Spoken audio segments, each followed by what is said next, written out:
Hey, what's up everyone? Morning Croson here, and today I'm going to be going over what your throw distance should be based off of your age or your level. I commonly get this question is if I'm in 8th grade or 10th grade or, college, how far should I be able to throw the ball? And today I'm going to be giving you a outline of where exactly you should be based off of your age. So as always, if you like the information, go ahead and click the thumbs up down below. Subscribe to the channel if you haven't already. And if you have any questions or comments or anything like that, go ahead and leave those in the comment section down below. We'll get to those as soon as we can, and we'll hop in the video right now.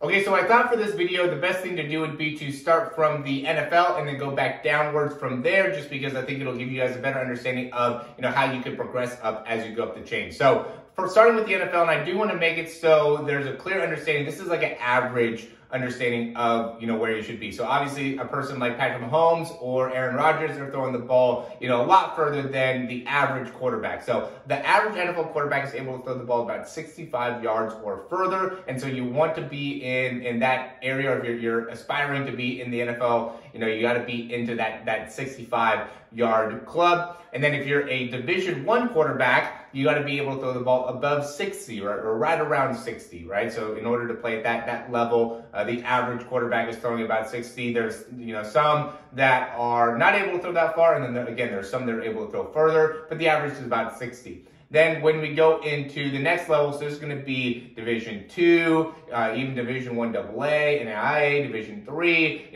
all that combined, I'd say the average is going to be about 55 yards. And this is going to be for guys that are, higher up in the depth chart. There's obviously walk-ons even on the Division I level that are, not able to throw the ball, 60 yards. But the guys that are starting at the D1 level are able to throw the ball about 60 yards. Guys that are starting in a lot of those lower levels, Division II, NAIA, Division I AA, they're able to throw the ball at least 55 yards. I mean, there's a guy like Trey Lance, that's an NFL prospect, that's a Division I AA, that is able to throw the ball obviously a lot further than 55. So it's an average. And then the next thing is going to be high school. So a high school quarterback that is able to, start at that level, a lot of times what you're seeing is in the 50-yard range, right? Being able to get into, throwing the ball about 50 yards.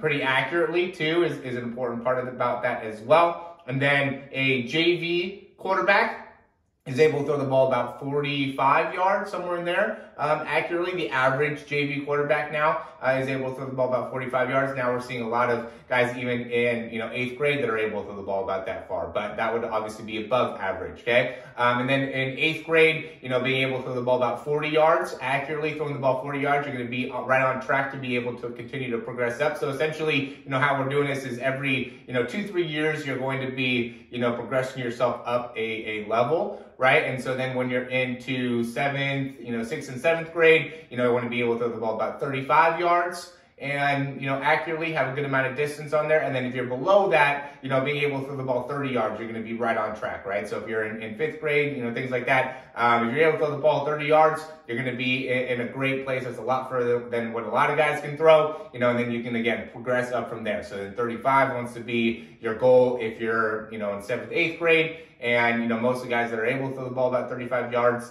in the local, area Pop Warner team are going to be able to start for that team. And then once you get into, the higher up that you go into 8th grade, then you want to be able to throw the ball about 40 yards, especially now because there's a lot of holdbacks. So, being able to throw the ball 40 yards is going to make it so you're safely should be able to start. And then, going into JV, freshman is going to be about the same. It's going to be that 40, kind of 45 range. But then JV should be able to throw the ball 45 yards if you're going to continue to progress up to be a varsity starter, which would be about 50 yards. And then from there, progress into being like a Division I type of guy. So from, being somebody that is starting on varsity, throwing the ball about 50 yards, in order to get into that Division I level and starting there, you got to be able to throw the ball about 60 yards, right? But if you're going to, Division II schools or lower level, then you got to only go to 55. So again, just to give you a better understanding of where you want to be and how you can progress as you're developing as a quarterback. If you have any questions, we'd be happy to answer those for you. We have a lot of resources to be able to help you in being able to generate more force in the throw, more distance in the throw, and just get a better understanding of how you can reach some of these